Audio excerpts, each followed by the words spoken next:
We'll come back for you later before the tide comes in. Take care.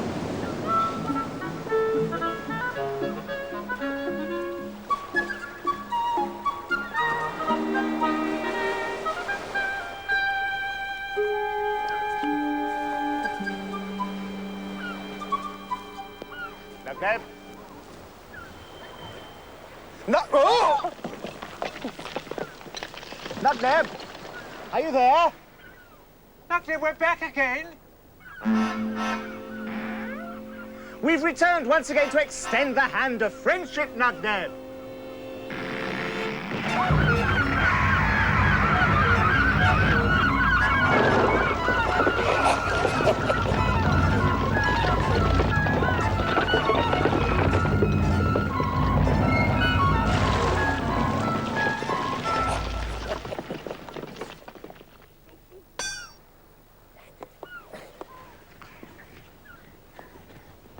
That was not at all a charitable action, Neb. Hardly the way to treat old friends. Particularly as we brought you a present, Neb. We'll just have to take it back with us. A present, says you? Oh, much obliged I am, says I. Yeah, and more obliged, I'm sure, when you says what manner of present it is that you've brought me.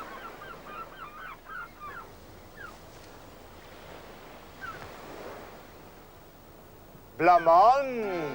Blancmange. Giant's blancmange, Neb.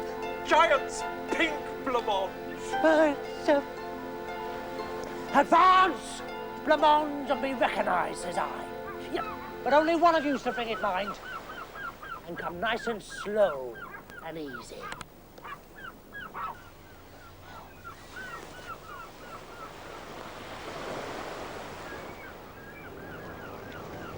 What's happening?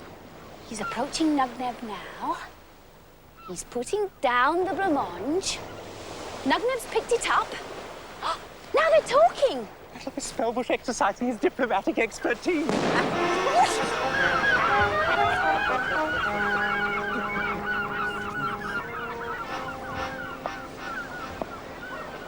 He's exercised it.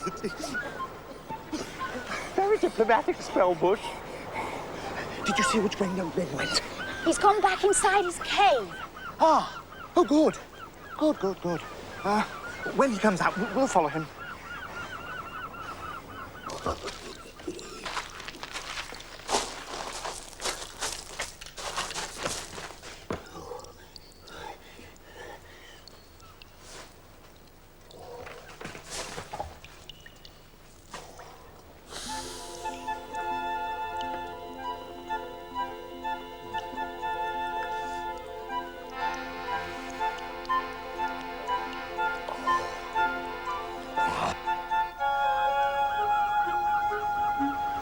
Welcome. What? Your turn. My turn. Again? Wake up, Mister. Spellbush, look.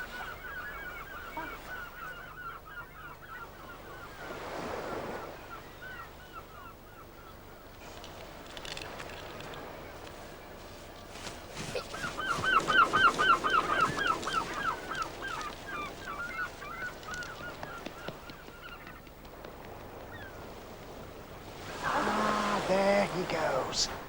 Now we'll find out what his secret is. Go on, Maestro. Go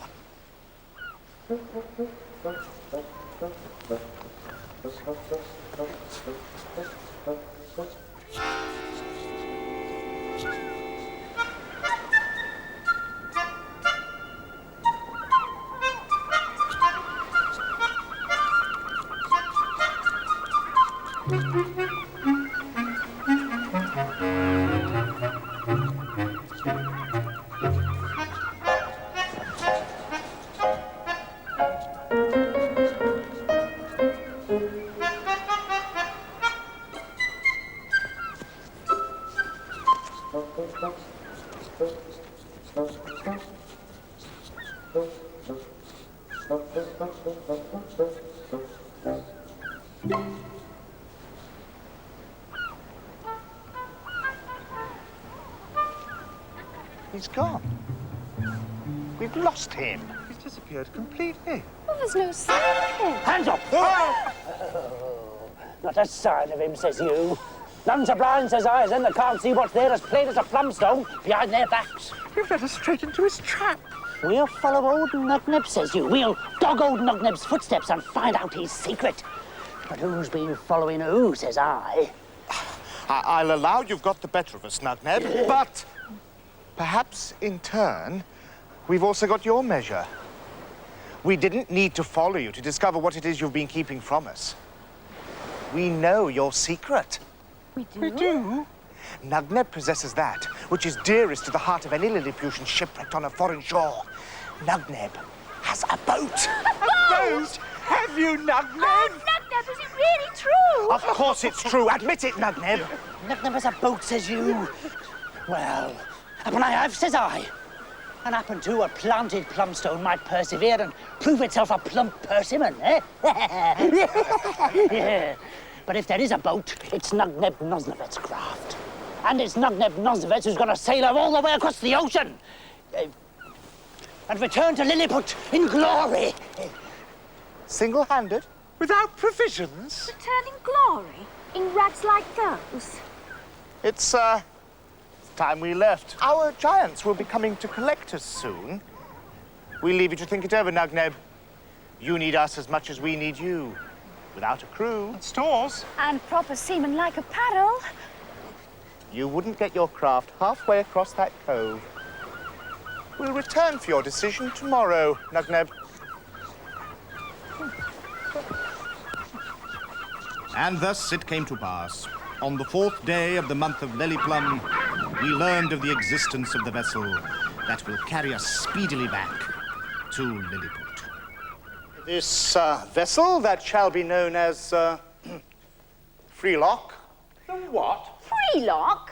Well, it is to be captained by me, Captain Spellbush Freelock. Captain Spellbush Freelock, Fistrom. Set it down in the ship's log. We don't know yet that it will be captained by you. It's Nugneb's boat. Oh, put him down as captain, please, Fistrom, if it pleases him. Thank you, Brelka. I mean, it really doesn't matter what you put. Nobody's ever going to read the silly old ship's log. Silly old ship's log. I'll have you know, Brelka, that this silly old ship's log, as you refer to it, is an authenticated, well-documented, uncompromising, Silly old ship's log. We know very well what it is, Spellbush. Now, see here, Fistrom. Oh, do stop arguing, you two, and get on with it. Oh, look out, someone's coming.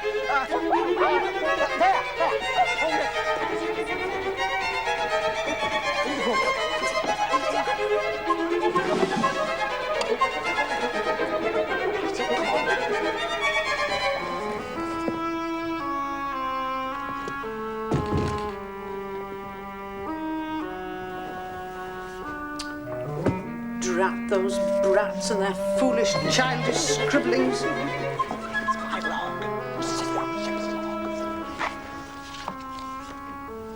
Oh. It is not only with grave concern, but also with due consideration for my brother's well-being that I begin to set down this secret journal which will contain the details of Harwell's downward path towards insanity. Despite all my warnings, he continues to affirm his belief in the existence of his fairy folk, or cunning little creatures, as he himself dubs them. He still persists in dressing up in all manner of peculiar costumes and in stealing furtively about the house.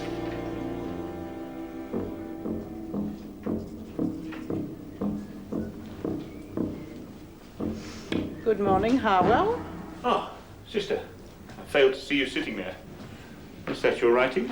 Merely my household accounts, Harwell, nothing that need concern you. What are you looking for? I seem to have mislaid my little bottle of gum arabic, Sarah.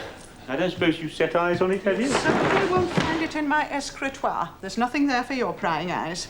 I wasn't prying, Sarah, merely looking for my gum arabic. I needed to affix this to my upper lip.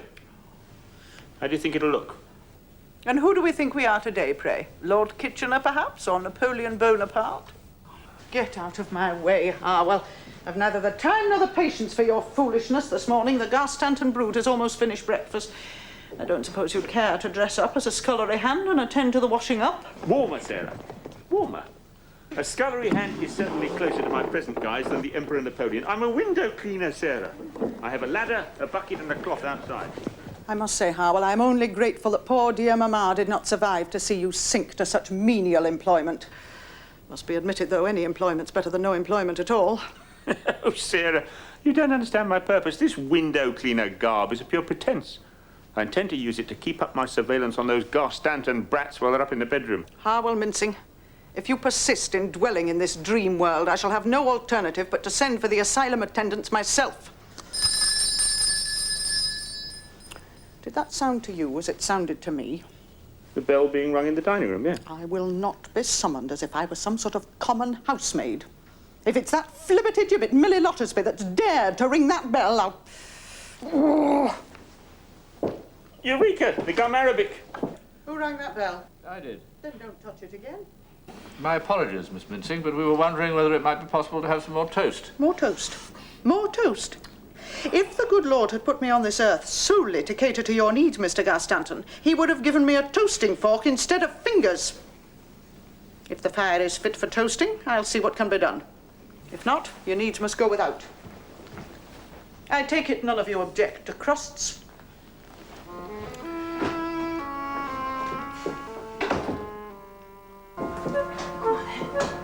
Quickly, before Millie comes. Stay there and keep a lookout. They've gone. They can't have gone. Well, they're not here. Where did you leave them? Where I said, where they asked to be left on that desk. Let's look inside it. Oh, yeah. What's your game? Nothing, Millie. Wow, what's up? I'll give you nothing, Millie. I'll tell you what's up, Master Ernest. Your bedroom's up, that's what, because that's where you're supposed to have gone. Up down here, hanging round the parlour. Good job, too, I spotted you. Well, go on, op it. Sharp's the word. Oh, but Millie... No buts! Now, op it, and double quick. Go on, come on.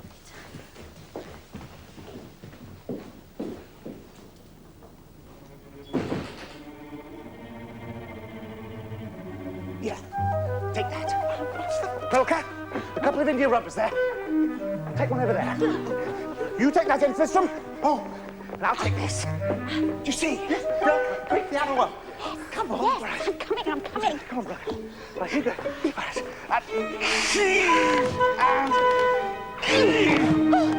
Oh, that's brilliant, Spellbush. We'll never get through that gap. You were saying? Oh, very clever, Spellbush. Bravo. His feet are clever. All right. Now listen, as soon as those children get back, we'll get them to take us down to the beach. We'll search out old Nugneb. And him around. What? Fistrum's right, Spellbush. I mean, you heard what Harwell Mincing said. He's not going to let the children out of his sight all day. So, we've taken care of him before. We must find some way of doing so again. Do you suppose that ladder's safe? Unfortunately, yes. Unless, of course, one of the rungs was loose. Do you suppose any of the rungs are loose? It's possible. I think we'd better take coats, Ernie. Who cares about coats? Who cares about taking that old box when there's nobody to go inside it? Where do you think they've got to, Ernie? Shh. They'll turn up again, when they're ready. They always do.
only hope that you ain't short enough and you ain't got. Come on, skedaddle. Oh, thank you very much.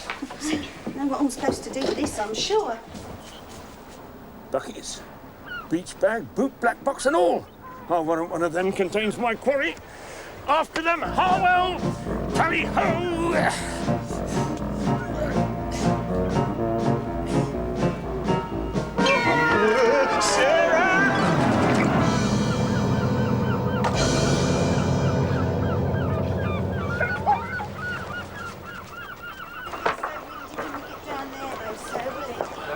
Projected on a land mass.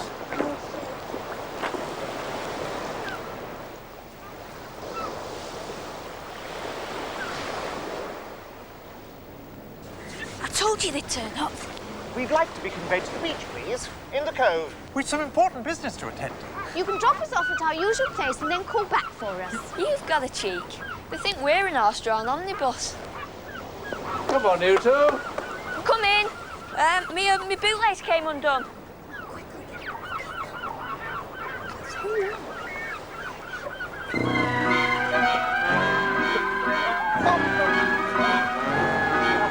Take care, boy!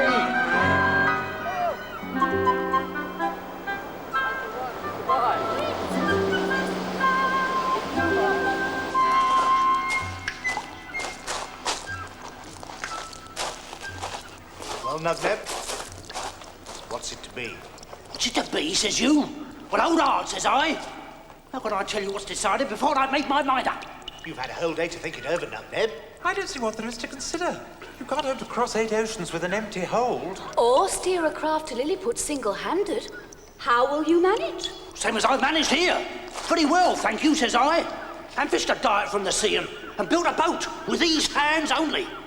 So who's to say I couldn't set a course around the world unaided? Of course you could, Nugneb. Perhaps he could, Fistram. But wouldn't you stand a better chance with a crew beside you? He who plants a pair of plumstones, Nugneb, gathers twice the harvest of the man that plants but one. Shipmates, you talked me round. The plumstones has it. We have sailed together on the finest craft that ever put to sea. And here's my middle finger on it. How soon do we make sail? Well, as soon as you fetch the stores aboard and the tide is right. A fair wind and a full sail, and the prow pointing towards the horizon. To Lilliput. To Lilliput! To Lilliput! Where have you got on board, Nugneb? The good ship Antelope the third.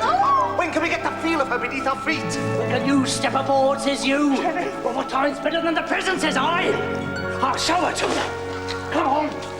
Come on! Come on!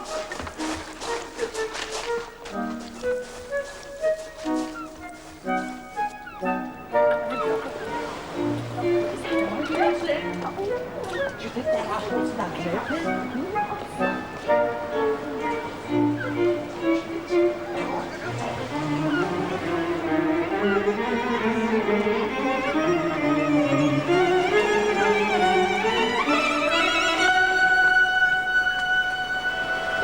Here she lies. Is that the boat? Well, this is her, shipmates. It's a raft. And the yardarms are pencil. And it's made of old snuff boxes. And the sails are pocket handkerchief. Well, it's monogrammed. I foraged her from prow to stern. Along this coastline. From out of giant's handbags, bits of her. When the giant wasn't looking. And I built her. Every inch of her with these hands. Oh, ain't she the rarest craft, I says, as you ever clapped eyes on? We'll never get home now. Not ever. I'm doomed to wear Dolly's cast-off dresses for the rest of my day. No. Old friend.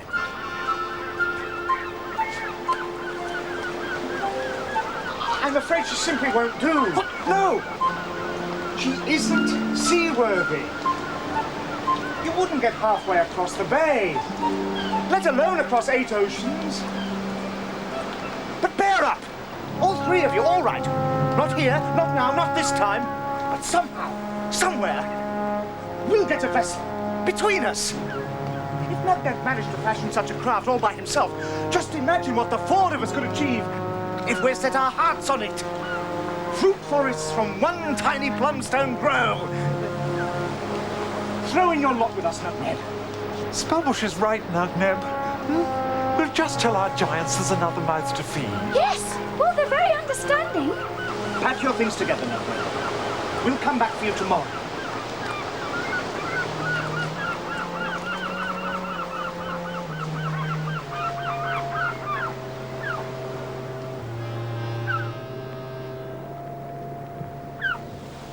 Poor old Nugneb.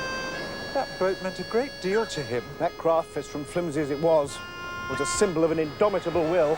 Spellbush, look!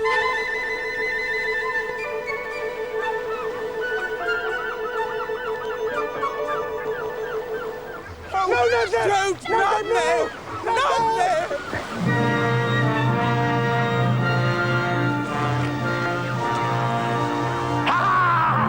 It floats, you see! It floats!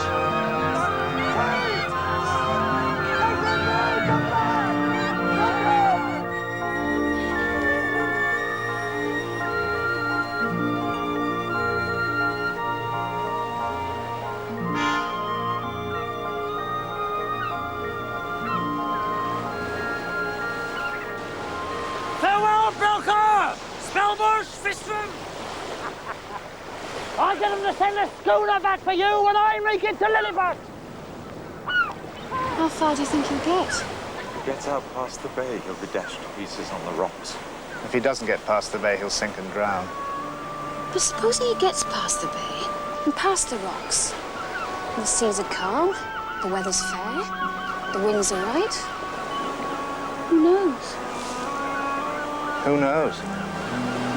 If it is possible to sail across 8 oceans on a raft made out of snuff boxes and pencils, what better man to face that challenge than Nugneb Nosnovitz? Gossip, tittle-tattle, arguments, romance and intrigue. Add several pints of Newton and Ridley and that's a sure recipe for classic Coronation Street, next here on Granada Plus.